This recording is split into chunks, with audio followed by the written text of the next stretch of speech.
안심하라 나니 두려워하지 말라. 안심하라 나니 두려워하지 말라 라는 말씀으로 여러분과 주일 은혜를 나누도록 하겠습니다. 제자들에게 주어진 특권이 있습니다. 하나님께서 사랑하는 제자들에게 주어진 특권은, 주님은 자신의 제자들에게 시선을 떼지 않고 언제나 자신의 제자들을 바라보고 있다는 것입니다. 마치 어머니 아버지가 사랑하는 자녀들을 멀리서 뒤통수만이라도 쳐다보고 있고, 또 그리고 어떤 일이 넘어질까, 어떤 상황에 위험이 있을까 그 자녀만 집중하고 있는 것처럼, 하나님께서는 모든 만물의 창조주이시고 모든 사람들의 주님이시기도 하지만 하나님께서는 특별히 자신의 제자들을 사랑하시고 자신의 제자들을 주목하고 계시며 그에게 시선을 떼지 않고 계신다는 것입니다. 그런데 그 제자들에게도 인생길에 찾아오는 예고 없는 손님이 있습니다. 바로 고난이라는 손님인 것이죠. 손님은 어떤 존재입니까? 잠시 머물다가 가는 존재입니다. 그러나 주님은 항상 우리 곁에, 주님으로 변함없이 우리를 바라보시며 시선을 떼지 않으시는 분이 우리 주님이시라는 것입니다. 우리는 그 고난이라는 손님이 찾아올 때 주님이 우리에게 필요하다는 것을 느끼고 체험하게 됩니다. 우리가 그 고난을 감당할 수 없을 때 주님을 의뢰하고 주님 앞에 아랠 때 주님은 우리와 함께 계시며 주님께서 우리를 도우시며 주님께서 우리를 건지시고 구원하시는 놀라운 은혜를 맛볼 수 있게 된다는 것입니다. 그래서 우리의 인생의 고난은 잠시 찾아온 손님이지만 그 손님이 남기고 간 인생의 참된 선물은 진리이신 예수님이 진정한 우리의 구원자요 주님이시구나 하는 것을 깨달아 알게 해주는 놀라운 은혜라는 것입니다. 여러분, 선물 좋아하십니까? 성탄에 여러분 삶 속에서 주님의 도우심과 많은 선물 받을 수 있길 바랍니다. 그 가치를 깨달아 아는 것이 바로 제자들이 하는 거죠. 오늘 본문은 인생의 늦은 밤 사경에 풍랑에 찾아오신 그 주님이 우리 인생 가운데 그 풍랑에 거친 바다 위를 걸어서 우리를 건지시고 우리를 구원하시는 놀라운 은혜의 그 참된 진리를 말씀해주고 있습니다. 오늘 인생에 혹시 혹여라도 어두운 밤 가운데 있는 분 계십니까? 오늘 혹시 이 밤사경에 같은 그 길에 그 폭풍 위를 걸어가야 되는 상황이, 아니 폭풍우 속을 노져가야 되는 상황이 벌어지고 있는 혹시 그런 성도님이 계십니까? 오늘 그런 성도님이 계시다면 오늘 제자로 부름받아 구원의 은혜를 맛볼 수 있기를 진심으로 축복합니다. 첫 번째는 세상의 황홀을 뒤로하고 풍랑 속으로 내미시는 제자도의 모습을 볼 수 있습니다. 제자도의 방향인 것이죠. 오늘 본문의 배경이 되는 것은 오병이어 기적이 일어난 직후의 상황입니다. 오병이어는 여러분 무엇입니까? 물고기 2마리와 보리떡 5개로 수많은 사람들을 먹인 겁니다. 5,000명을 먹였다고 하는데, 아니 5,000명이 더 됐을 거라는 사람들이, 모든 학자들이 동일한 의견입니다. 사람들이 어떠했겠습니까? 사람들이 열광했습니다. 와, 우리가 찾던 그 메시아가 드디어 우리 가운데 임했구나. 드디어 우리의 굶주림의 문제를 해결하고 우리에게 정치적인 모든 문제를 해결해 줄 분이 우리에게 찾아오셨구나. 그리고 우리의 경제적인 문제 다 해결해 줄 분이 우리에게 드디어 찾아왔구나. 먹고 살아가는 문제 이제 아무 걱정 없겠다라고 생각하면서 예수님을 요한복음에는 왕으로까지 삼으려 했다, 그렇게 말하고 있습니다. 소위 부흥의 적기 아닙니까? 지금 이때 전도하면 누구라도 아유 그래, 나도 한번 그 예수님 믿어보겠다, 나도 한번 예수님 믿어봐야지 하고 생각할 것입니다. 그런데 예수님께서는 지금 그 부흥의 적기에 그 절호의 타이밍에 정반대로 가신 걸 볼 수 있습니다. 14장 22절 같이 한번 읽겠습니다. 같이 한번 읽어보겠습니다. 시작. 예수께서 즉시 제자들을 재촉하사 자기가 무리를 보내는 동안에 배를 타고 앞서 건너편으로 가게 하시고, 이렇게 말합니다. 예수님께서 지금 제자들에게 재촉하셨다, 빨리빨리 가자 그렇게 말씀하신 겁니다. 그리고 지금 밤이 어둑어둑해져서 캄캄한 바닷가 갈릴리 바다로 사람들을 몰기 시작하는 겁니다. 여러분, 갈릴리 바다 혹시 가보신 적 있습니까? 혹시 가보셨습니까? 안 가보셨어요? 저도 안 가봤어요. 근데 갈릴리 바다는 정말 꼭 가보고 싶어요. 왜냐면요, 갈릴리 원래 호수잖아요. 근데 갈릴리 호수인데 갈릴리 바다라고 할 정도로 그 호수가 정말 넓대요. 이쪽 끝에 저쪽 끝이 진짜 안 보인다고 하더라고요. 그래서 이 갈릴리 호수라고 하기도 하고 바다로 불리는 이곳은 사람들이 밤에 이 노저 가다가 한때 그때는 그 산에서부터 내려오는 산풍으로 인해서 광풍이 세게 불어온답니다. 그래서 그 광풍을 맞아서 갈릴리 바다에서 배가 전복되는 일들이 많이 종종 있는 일이 이 갈릴리 바다라는 것입니다. 근데 지금 예수님께서 주님이신데 제 사랑하는 제자들을 그 갈릴리 바다로 내어 모시는 거죠. 왜 그러셨을까? 아마도 예수님께서는 그 지금 예수님의 오병이어 기적을 보고 열광하고 있는 열광주의, 그리고 그들이 바라고 원하는 그 메시아가 진정한 그런 메시아가, 정치적 메시아가 아니라 이 땅 가운데 우리의 영혼을 구원하며 우리를 이 땅 가운데서 무엇보다도 천국으로 인도해 주기 원하시는 하나님의 놀랍고 깊은 뜻이 있었던 하나님의 뜻 가운데서 이 모든 일을 행하는 주님이셨던 것입니다. 그렇기 때문에 당시 세상의 방식에 물들이지 않고 세상의 방식처럼 행동하지 않고 세상의 반대편으로 나가시면서 지금 제자를 내몰고 계신 것입니다. 당시 세상의 대표자라고 할 수 있는 사람은 세상의 모습을 대표하고 있습니다. 표현해내고 있습니다. 오늘 14장 처음서부터 한번 읽어보면은 그 대표자가 나오는데 세상의 대표자인 사람은 바로 이 분봉왕 헤롯입니다. 여러분, 분봉왕이라고 그러니까 좀 일반 왕 같진 않죠? 어떤 왕 같습니까? 분봉왕이라고 하니까 한 지역의 일부만 맡고 있는 사람입니다. 이 헤롯한 분봉왕은 로마 제국에 충성해서 자신의 헤롯 대왕으로부터 왕권을 얻어낸, 즉 로마로부터 왕권을 얻어서 왕위를 가지고 있는 자가 바로 분봉왕 헤롯입니다. 사람들한테는 민족의 변절자라고 불리기도 하는 거죠.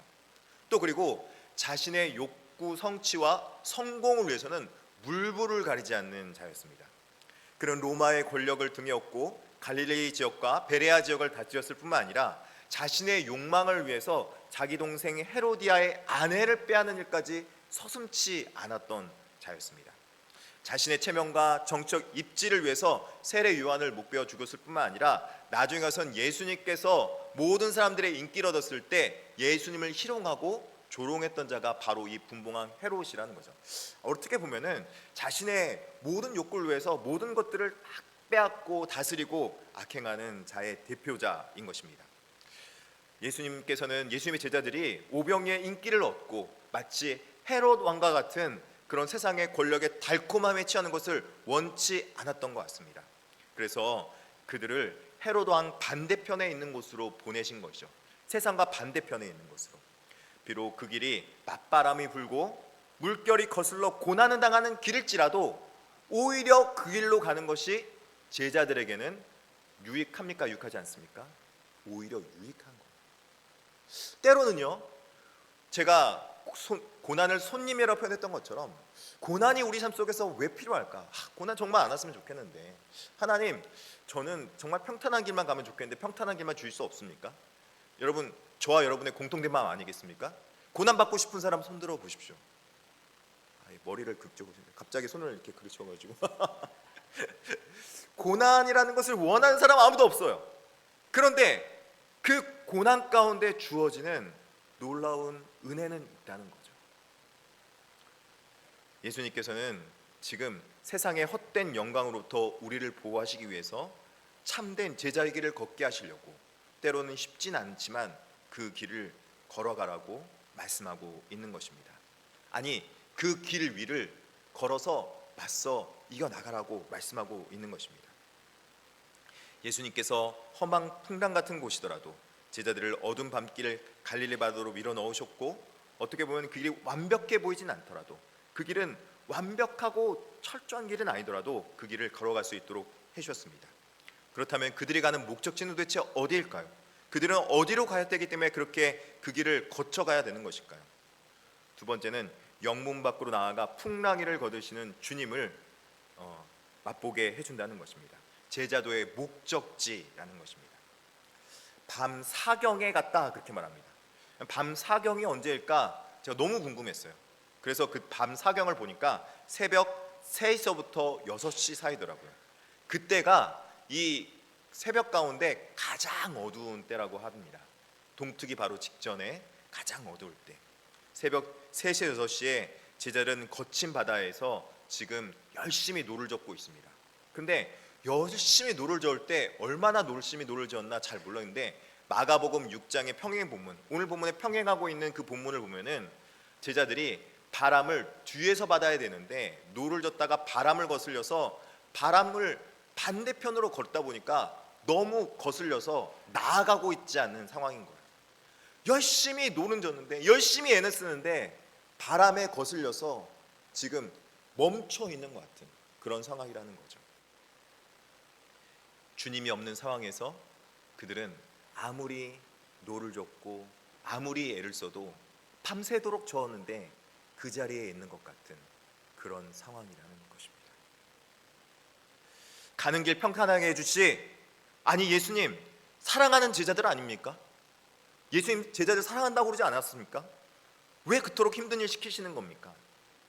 그런데 여기서 제자도의 가장 귀중한 영적 핵심의 가치를 깨달아 알게 해주는 것입니다.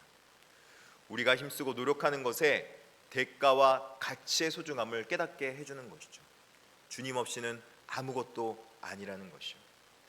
하나님께서는 우리와 함께하고 함께 일하실 때 놀라운 일과 놀라운 기적들을 베푸시는 것입니다. 여러분, 하나님께서 여러분과 함께 하시고 여러분과 동행할 때 여러분에게 놀라운 기적과 여러분을 보호하시고 여러분을 구원하실 뿐만 아니라 여러분 삶 속에서 놀라운 일들을 베푸실 것 여러분 믿으십니까? 정말 그 믿음 가운데 우리가 신앙하고 예배드리고 있습니까? 우리는 정말 그 믿음으로 예배드려야 됩니다. 하나님이 오늘 또 나와 함께 하시며 나에게 구원을 베푸시며 나에게 놀라운 기적과 이적을 베푸실 것을 믿음으로 예배드려야 될 줄 믿습니다. 하나님이 일하셔야 됩니다. 그런데요, 하나님이 일하신다는 말에 굉장히 놀라운 일이 벌어집니다. 그것을 진짜 믿는 사람들은요, 하나님이 일하시기 때문에 하나님이 하셔야 되기 때문에 하나님만 일하는 것이 아니라 그것을 믿기 때문에 내가 주님과 함께 일하는 거예요. 하나님이 베풀어 주실 거기 때문에 그것을 믿고 그 길로 가는 거예요. 하나님이 우리에게 놀라운 이적과 기적을 베풀어 주실 약속을 믿고 하나님의 말씀대로 한 걸음 한 걸음 어렵고 힘들더라도 그 길을 걸어가는 거예요. 이게 바로 개혁주의 신앙의 진정한 신앙의 원리라는 것입니다. 제자도의 원리라는 것입니다. 제자들이 주님의 그 도우심과 주님의 은혜를 몰라서 열심히 노저었겠습니까? 하나님이 가라, 예수님이 가라고 하는 그 길에 가겠다고 약속한 그 길에 가는 길에 얼마나 힘들고 어렵겠습니까? 그런데 그 길을 믿고 걸어가는 거예요. 어떤 사람들은 이렇게 말합니다. 하나님이 일하시고 하나님이 하실 것이기 때문에 우리는 그것을 믿습니다. 아멘. 기도합니다. 아멘. 그런데 기도만 합니다. 그런데 하나님 앞에 열심히 하나님이 일하실 걸 믿고 우리는 하나님이 일하실 믿습니다. 아멘 하고 가만히 있습니다. 하나님이 다 하실 거라면서요. 하나님이 모든 걸 다 하실 거예요. 전지전능하시잖아요. 그런데요, 이거는 하나님을 믿는 삶이 아닌 거죠. 믿는다면 하나님을 믿음 안에서 약속하는 그 길에 가 있는 것, 이게 바로 우리가 믿는 개혁주의 신앙의 핵심이라는 겁니다. 그래서 제자들은 하나님 앞에서 믿음으로 열심히 살아갑니다. 할렐루야. 예전에 우리나라에 좀 잘못된 사상이 들어온 적이 있어요. 이제 중국으로부터 잘못된 사상이 들어왔는데, 여러분 그 인본주의 중에 가장 대표적인 것들이 뭔가 생각해 보면은 이 공자 맹자 하는 유학 사상이 아닐까 생각을 해봅니다. 저는 이제 공자 맹자 이런 유학 사상에 대해서 굉장히 젖어들어 있을 때가 있습니다. 그리고 뭐 저희 어머니 아버지가 막 사서상경서부터 막 그런 거 많이 그 가르치고 또 그리고 그런 것들 많이 배웠습니다. 그러다 보니까 굉장히 거기에 많이 젖어져 있었는데 그게 정말 진리일까 생각한 적이 있었어요. 사실 우리가 공자 맹자 일을 하다 보면은 항상 느끼는 게 이거였어요. 저는 그렇다면은 정말 공자가 맹자가 가르치는 대로, 공자가 맹자가 말하는 대로 우리가 정말 군자는 대로로 가야 되고, 뭐 여러분 군자는 정말 손에 때 안 묻히고 여러 가지 일도 안 하고 그렇게 살아가는 게 정말 올바른 신앙의 삶일까? 저희 옛날 집에 가면요, 저희 옛날 집에 그 할아버지 댁에 가면은 앞부분에 큰 할아버지 댁, 저희 할아버지 댁이 있었고 앞에 사랑방에는 그 일하시는 분이 계셨어요. 제가 어렸을 때 그때도 그런 분이 계셨어요. 그래서 그때 그 일하시는 분이 거기서 일하면서 집안일을 다 맡아서 해주시고 저희 할아버지는 손 탁 떼고 계셨죠. 그러시다가 이제 시대가 바뀌고 상황이 바뀌니까 일하시는 분이 독립해서 나가셨습니다. 저 초등학교 1학년 때 얘기예요. 아직도 기억이 서네요. 놀랐죠, 여러분? 그 정도 시골 강정에서 큰 할아버지 댁이랑 같이 그 마을 앞에는 마을 있고 저희 할아버지 댁이 여기 있고 저희 할아버지 댁이 여기 있고 뒤편에는 대나무밭 있고 그렇게 살다가 저희 할아버지가 이제 일을 해야 되는 상황이 벌어진 거예요. 일을 하는데 소를 하다가 안 되는 거예요. 잘 되겠어요, 여러분? 일을 손에 안 잡고 하시다가 소를 이제 일하다가 소가 이제 나이가 들었다고 생각했는지 팔러 나가죠. 장이 팔러 나가는데 세상 일을 해봤어야죠. 경험해봤어야죠. 소 팔러 나갔다가 소를 그 누가 팔아주겠다고 해서 맡겼는데 사기 못했어. 그래가지고 우리 할아버지가 너무 놀란 거예요. 세상이 이렇게 험하구나. 맨날 글만 읽고 책만 읽으시다가 놀란 거예요. 그래서 그 할아버지가 그날 돌아와서 막 저희 아들들, 저희 아버지들이 이제 큰아버지, 작은할아버지 막 연락하고 막 내가 이런 일을 겪었다 막 하시다가 진짜로 거짓말 안 하고 그 뒤로 2주일 있다가 화병이 나셔가지고 그래서 그 가셨어요.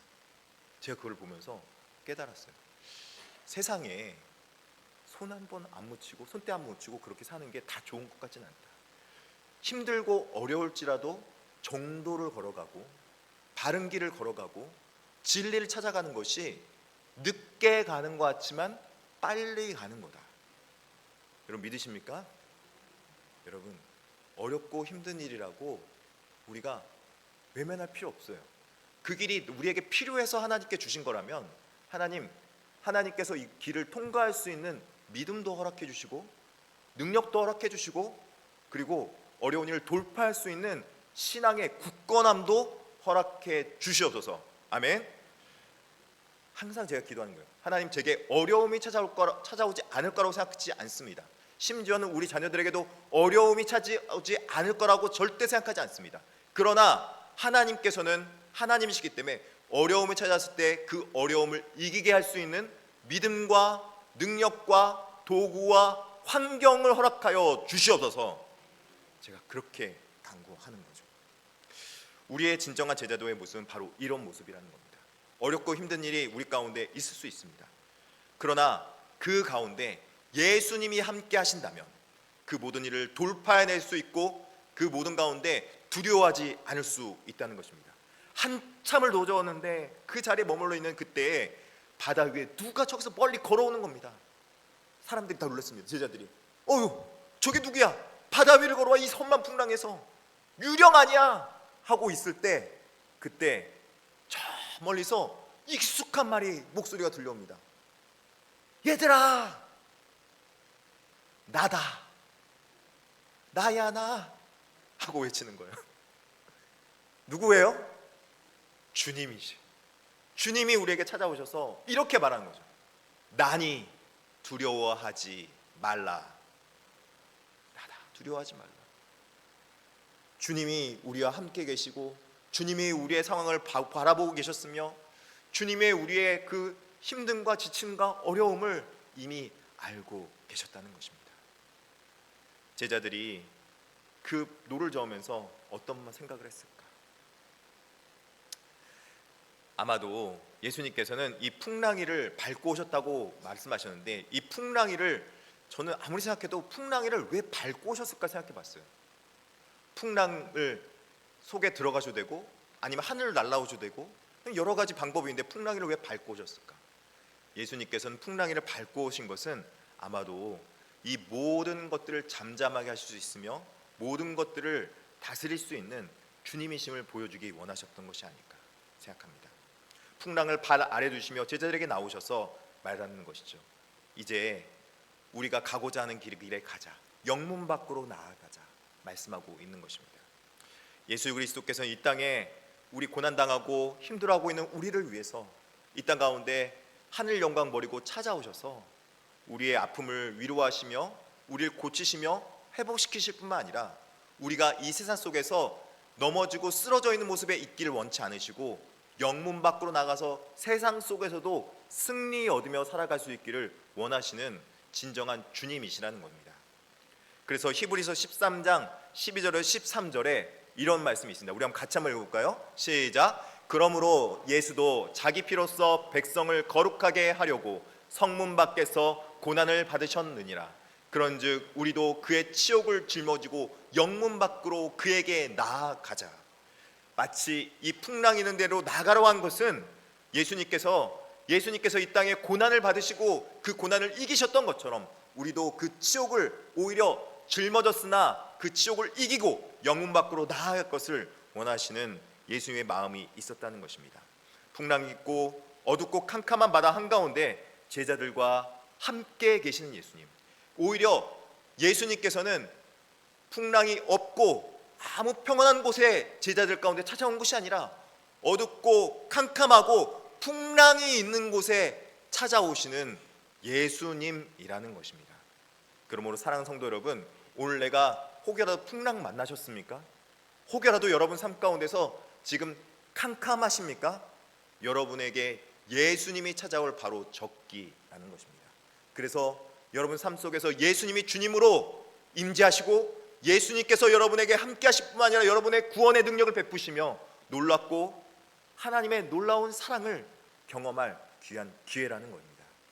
여러분 삶 속에서 이 모든 어려움을 이기고 영문 밖으로 나아가기까지 이끄시고 우리를 지키시고 보호하시는 놀라운 하나님의 은혜를 맛볼 수 있기를 진심으로 축복합니다. 그렇다면은 우리가 이 진정한 예수님의 제자라면은 난이 두려워하지 말라 하는 그때 우리가 어떻게 실패를 넘어설 수 있을까요?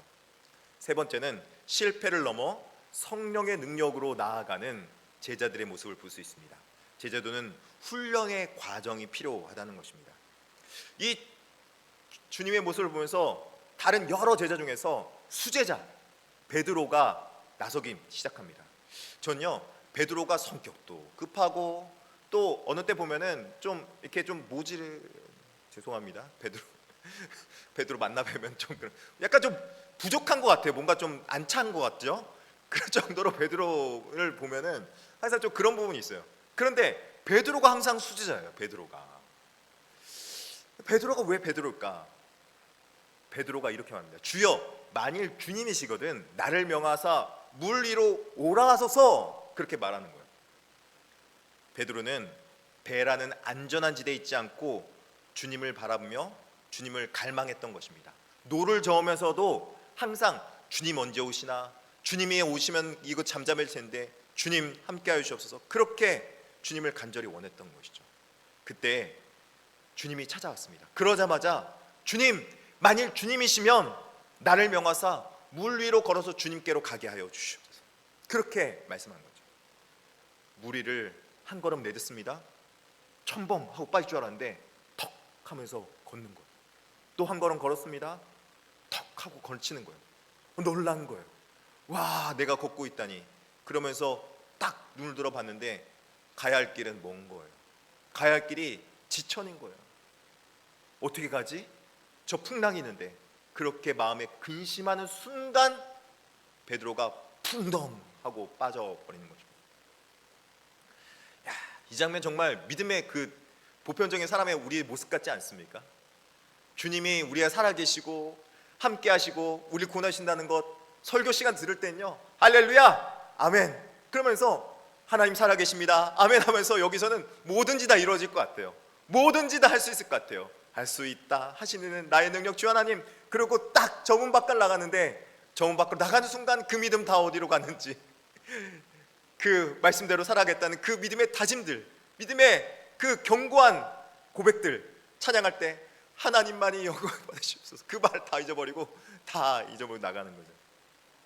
참, 저희 베드로 보면서요 저를 바라보는 것 같아요. 근데 그때 바로 예수님께서 우리에게 복음을 알려주시는 거예요. 여러분, 복음이 뭔지십니까? 복음이 무엇입니까? 복음은요, 하나님께서 우리를 이 땅에서부터 영원히, 심지어는 죽음에서도 우리를 건져주시고 또 영원한 하나님 나라로 인도해 주시겠다는 십자가의 은혜라는 것입니다. 그래서 이 땅에서 예수님께서 오셔서 그냥 단순히 오시고 우리를 구원하신 것으로 하늘 승천하시고 끝난 것이 아니라 십자가로 붙잡혀 죽으시고 부활 승천하시면서 우리에게 성령님을 허락해 주신 거예요. 성령님은 우리와 영원히 동행하시며 우리 안에 내주하셔서 우리를 지키시며 보호하시며 우리 마음속에서 교제케 하시는 놀라운 예수 그리스도 하나님의 영이시라는 겁니다. 그분이 여러분 마음속에, 여러분 심령 속에 지금도 살아계시며 여러분의 기도를 들으시고 응답하고 계신 우리 주 예수님의 영이라는 겁니다.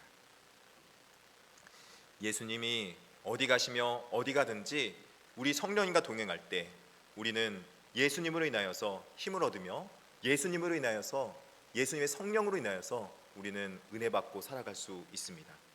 베드로가 비록 물에 빠져서 지금 허우적대는 그런 미약한 존재였지만 나중에 예수 그리스도께서 부활 승천하시고 성령 받을 때, 마가에다 옆에서 기도할 때 이 베드로는 성령의 은혜를 받습니다. 그래서 성령 세례를 받고 나서 이 성령 세례를 받은 베드로는 전혀 다른 인물이 됩니다. 예전에는 정말 어려운 일들이 있으면 빨리 도망가는 베드로였지만 성전 미문에 앉아서 그 지금 안진뱅이 있었던 자에게 은과 금은 내게 없거니와 내게 있는 것을 내게 주노니 나사렛 예수의 이름으로 일어나 걸으라 라고 말하는 그 선포를 함으로 많은 사람들에게 그 예수 그리스도의 이름을 선포했으며, 또 사도행전 4장 4절에는 말씀을 들은 사람에게 믿는 자가, 남자가 수만 약 5천 명이나 회심하는 놀라운 일들을 겪게 하는 것입니다. 베드로가 한 번 설교할 때 3천 명의 숫자가 더 있고 5천 명의 숫자가 더 있다고 하는데, 여러분 저는 그거 보면서요 정말 주여 우리에게도 그런 성령의 능력이 있게 하여 주시옵소서 그렇게 간구합니다. 우리 교회가 앞으로 여기 교회가 가득 차서 뭐 3천 명 5천 명까지는 아니더라도 하나님 앞에 예배하는 자들이 많이 가득 차고 은혜롭게 이곳이 가득 찰 줄 믿습니다. 성령님 임하시면 우리가 진짜 풍랑을 거듭고 그리고 풍랑을 헤쳐나갈 수 있는 능력을 얻게 됩니다. 바로 나의 능력이 아니라 예수 그리스도의 능력인 거죠. 나의 확신이 아니라 예수 그리스도의 확신하는 거죠. 내 마음속에서 두렵고 떨리고 있을 때 성령님께서는 우리를 위해서 중보하시며 우리를 위해서 간구하시며 하나님의 말씀으로 이렇게 말씀하는 거죠. 나니 두려워하지 말라. 내가 너와 함께 하고 있다. 사랑하는 성도 여러분, 여러분은 성령의 음성이 들리십니까?